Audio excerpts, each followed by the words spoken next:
मरी हुई माँ के जादुई झुमके।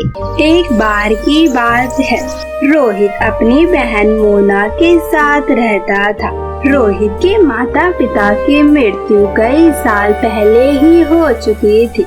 रोहित अकेले ही मोना की देखभाल करता और उसकी जरूरतों को पूरा करता। ऐसे ही समय बीतता गया। रोहित अब बड़ा हो चुका था, इसलिए रोहित ने अपनी बहन मोना की देखभाल करने के लिए रोहित ने मीनाक्षी नाम की लड़की से शादी कर दी। मीनाक्षी दिखने में तो सुंदर थी, लेकिन वह कोई भी काम घर का नहीं करती थी और ना ही मोना को अपनी नंद मानती थी। वह उसे अपने घर का सदस्य ही नहीं समझती थी। वह सिर्फ रोहित के सामने ही मोना की देखभाल करती और उसकी चिंता करती। जब रोहित घर पर नहीं होता तो मीनाक्षी उसकी बहुत अच्छे से खबर लेती और मोना को बहुत परेशान किया करती थी। ऐसे ही दिन बीत रहे थे।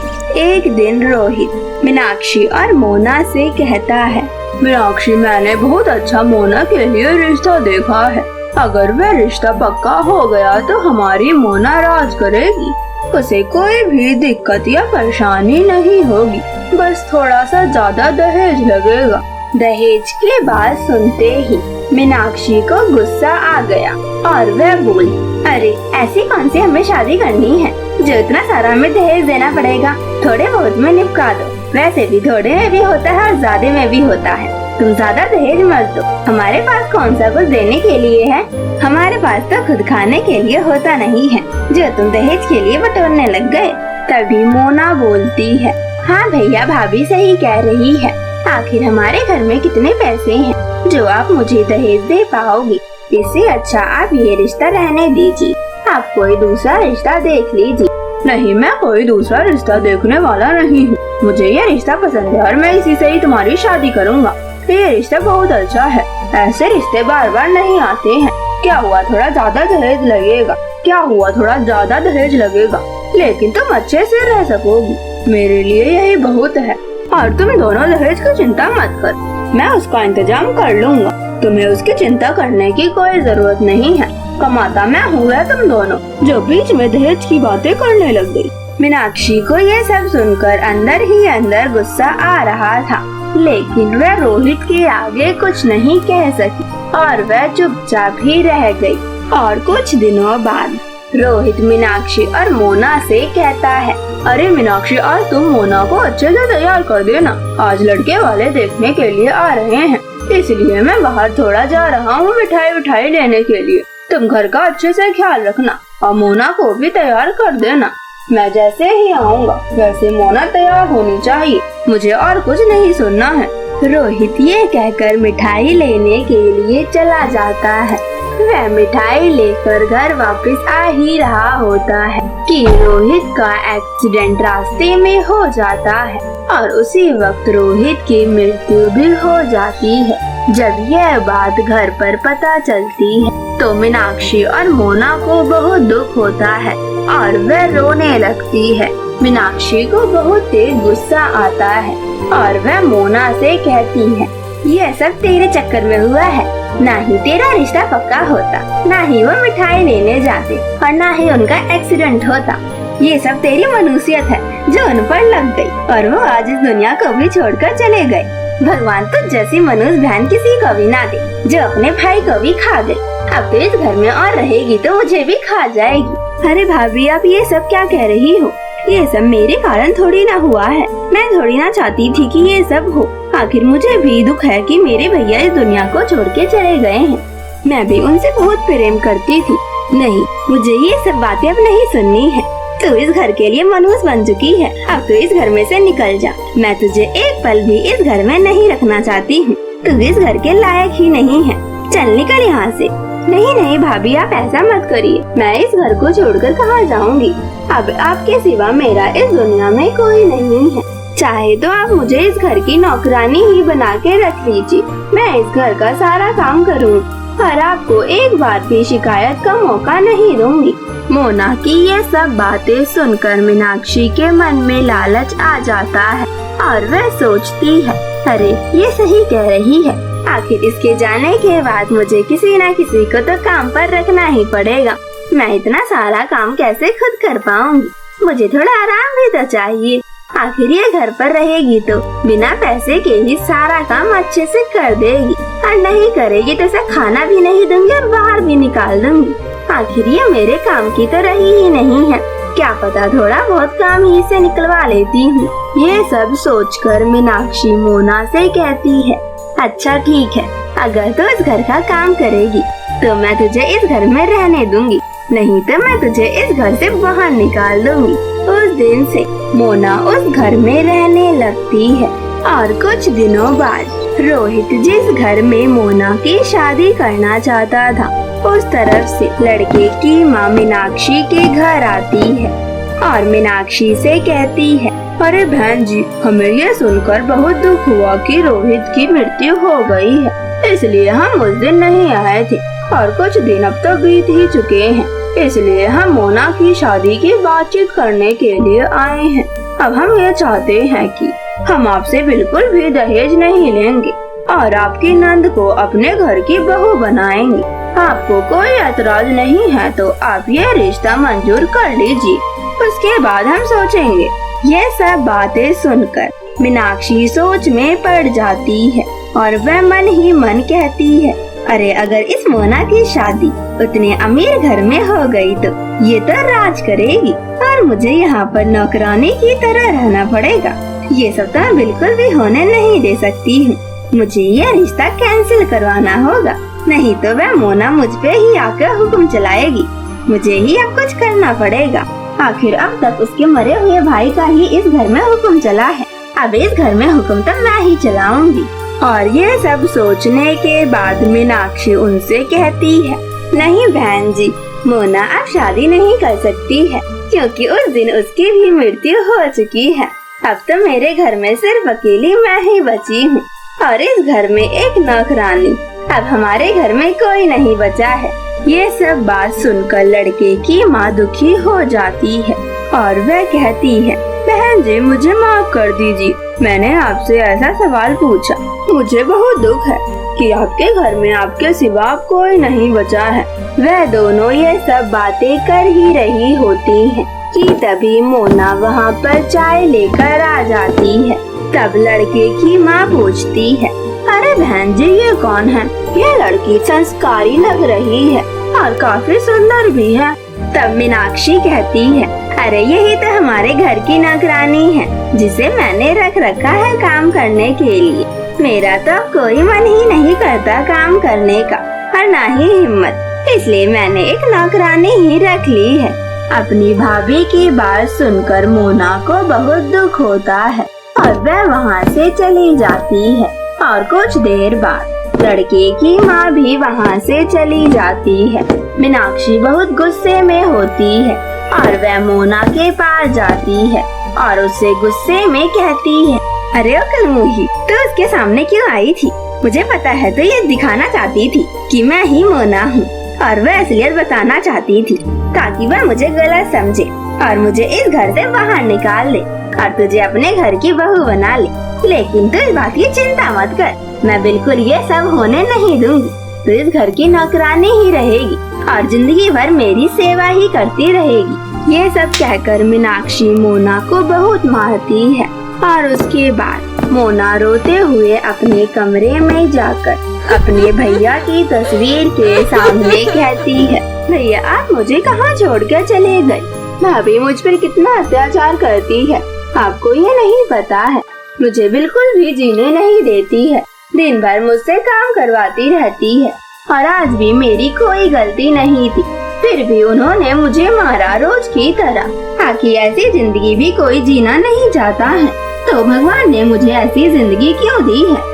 ये सब सोचकर मोना रोने लगती है कि तभी रोहित की तस्वीर में से आवाज आती है और वह कहता है, मोना मेरी बहन तो चिंता मत कर, मैं तेरी मरने के बाद भी मदद करूँगा और मैं तुझे कुछ बताना चाहता हूँ। हमारे माँ की जो पुराना बक्सा है ना, तो उसमें जाके देख, उसमें तुझे माँ के कुछ झुमके दिखेंगे, तो उसे पहन लियो और तू कुछ भी बोलेगी तो वह बात सच हो जाएगी, इसलिए तो इसका इस्तेमाल सही से करना और अपनी भाभी को अपनी गलतियों का एहसास दिलाना।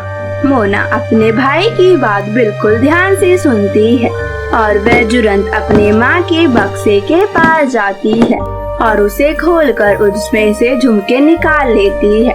उन्हें पहनकर वह शीशे के सामने कहती है, मेरे शरीर पर जितने भी चोट लगी है उनका घाव तुरंत ही भर जाए और मैं बिल्कुल ठीक हो जाऊं। मोना के ये कहते ही उसके शरीर पर जितने भी घाव होते हैं सारे बिल्कुल ठीक हो जाते हैं और ये सब देखकर मोना बहुत खुश हो जाती है और वह अपने भैया का धन्यवाद करती है कि तभी मीनाक्षी कहती है, अरे हे भगवान, मुझे ये क्या हो गया? अब मेरे पास इतने पैसे कहाँ से आएंगे? अब मैं अपना इलाज कैसे करवाऊँ? मेरे पास इतने पैसे ही नहीं हैं। अपनी भाभी को रोता हुआ देखकर तुरंत मोना उनके पास जाती है और कहती है, भाभी आपको क्या हुआ? आप क्यों रो रही हो? आपको कौन सी दिक्कत या परेशानी हो गई? अरे मोना, मैं क्या बताऊं, मुझे कैंसर हो गया है और मुझे उसका ऑपरेशन कराना है। उसके लिए मुझे 5-6 लाख रुपयों की जरूरत है।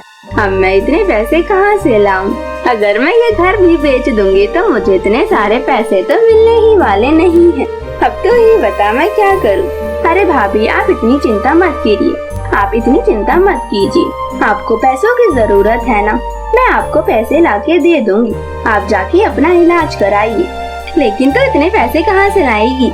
और उसके बाद मोना वह झुमके दिखाती है और अपनी भाभी को सारी बात बता देती है, जिसे सुनकर मीनाक्षी को अपनी गलतियों का एहसास होता है और वह अपनी गलतियों की माफी भी मांग लेती है। और उसके बाद मोना उस झुमके की मदद से कई सारे पैसे मांग लेती है और अपनी भाभी का इलाज करवाती है और उसकी भाभी कुछ ही दिनों में ठीक भी हो जाती है। मीनाक्षी अपनी गलतियों का पश्चाताप करने के लिए रोहित जिस घर में मोना की शादी करवाना चाहता था, मीनाक्षी उस घर में मोना की शादी बड़े धूमधाम से करवाती है और मोना को अपनी बेटी की तरह मानने लगती है और मोना भी खुशी खुशी रहने लगती है। टकली राजकुमारी के जादुई लंबे बाल। एक राज्य में राजा अपनी बेटी दिव्या के साथ रहता था। रानी की मृत्यु कई साल पहले ही हो चुकी थी। रानी की मृत्यु जब दिव्या का जन्म हुआ तभी उसी वक्त हो चुकी थी। रानी के सर पर बचपन से लेकर अभी तक बाल नहीं आए थे, जिसकी वजह से कई दूसरे राज्यों में दिव्या की चर्चा होया करती थी, जिसकी वजह से राजा को कई बार शर्मिंदा होना पड़ता था। राजा अपनी बेटी दिव्या से बहुत प्रेम करते थे, इसलिए राजा ने अपनी बेटी के सर पे बाल लाने के कई उपाय किए और कई लोगों को भी बुलाया, लेकिन उनका कोई असर नहीं हुआ। दिव्या के सर पर एक भी बाल नहीं आए। इन सब से परेशान होकर राजा ने ये सब करना बंद कर दिया और उन्होंने सब कुछ अपने हालात पर ही छोड़ दिया। लेकिन दिव्या को अपने सर पर ना बाल होने की वजह से उसे बहुत बुरा लगता था। उनके पूरे राज्य में ये चर्चा थी कि राजा की बेटी टकली है, जिसे सुनकर हर कोई हंस पड़ता था, लेकिन दिव्या को बहुत बुरा लगता था। दिव्या बचपन से ही अकेली ही रहती थी। वह किसी के साथ नहीं खेलती और ना ही किसी से बातें करती। वह सिर्फ पक्षियों और पेड़ पौधों से बातें किया करती थी। उन्हें बस पर्यावरण से प्रेम था। वह इंसानों से बिल्कुल भी बातचीत नहीं किया करती थी, क्योंकि हर कोई उसके गंजेपन का मजाक उड़ाता था। ऐसे ही दिन बीतते गए। दिव्या अब बड़ी हो चुकी थी, इसलिए राजा अपनी बेटी के लिए कई राज्यों के राजकुमार से विवाह का प्रस्तावना भेजता है, लेकिन हर कोई दिव्या के गंजेपन का पता लगते ही मना कर देता है, जिसके बारे में सुनकर दिव्या को बहुत बुरा लगता है और वह अपने पिताजी से कहती है, अरे पिताजी, आप मेरी हर जगह बेइज्जती क्यों करवा रहे हो? वैसे भी आपको पता ही है कि मैं गंजी हूँ, तो मुझसे विवाह कौन करेगा? आप बिना फालतू में हर राज्य में मेरी विवाह की प्रस्तावना क्यों रख रहे हो? मुझे कोई जरूरत नहीं है विवाह करने। अरे बेटी, तुम ऐसे क्यों कह रही हो? तुम्हें पता नहीं है, मैं चाहता हूँ कि तुम्हारी शादी मेरे जीते जी हो जाए। आखिर तुम्हारी माँ का भी तो यही सपना था। मैं तुम्हारी माँ का सपना पूरा करना चाहता हूँ, इसलिए ये सब कर रहा हूँ। पिताजी, आप इसकी चिंता मत कीजिए। माँ का सपना कभी भी पूरा नहीं हो सकता। मैं गंजी हूँ, मुझसे कोई शादी नहीं करेगा। आखिर मुझ जैसी गंजी से कौन शादी करना चाहेगा? जो भी करेगा उसकी हर जगह बेइज्जती होगी, इसलिए मैं विवाह नहीं करूँगी। मैं दूसरों को मौका नहीं देना चाहती हूँ कि लोग मुझ पे हंसे, इसलिए आप ये सब छोड़ दीजिए। और इसके बाद दिव्या इन सब बातों से उदास होकर अकेले ही राजमहल छोड़कर चल पड़ती है। वह लोगों से बच के एक जंगल में चली जाती है। वह कई दिनों तक उस जंगल में ही रहती है और एक दिन सभी बातों को सोचते हुए वह नदी के किनारे बैठी होती है और वह कहती है, मैं क्या करूं? अगर मैं राज्य नहीं छोड़ती तो पता नहीं मेरे पिताजी की मेरी वजह से और कितनी बेइज्जती होती। मैंने ये काम करके शायद अच्छा ही किया। मेरे पिताजी के सर से मेरा बोझ उतर गया। अब मैं यहीं पर ही रहूंगी। मुझे यहाँ पर कोई भी मेरे रंग रूप के बारे में कुछ भी नहीं कहेगा। आखिर मैं एक राजकुमारी हूँ, लेकिन मेरे सर पर तो एक भी बाल नहीं है, तो मुझसे कोई भी राजकुमार क्यों शादी करेगा?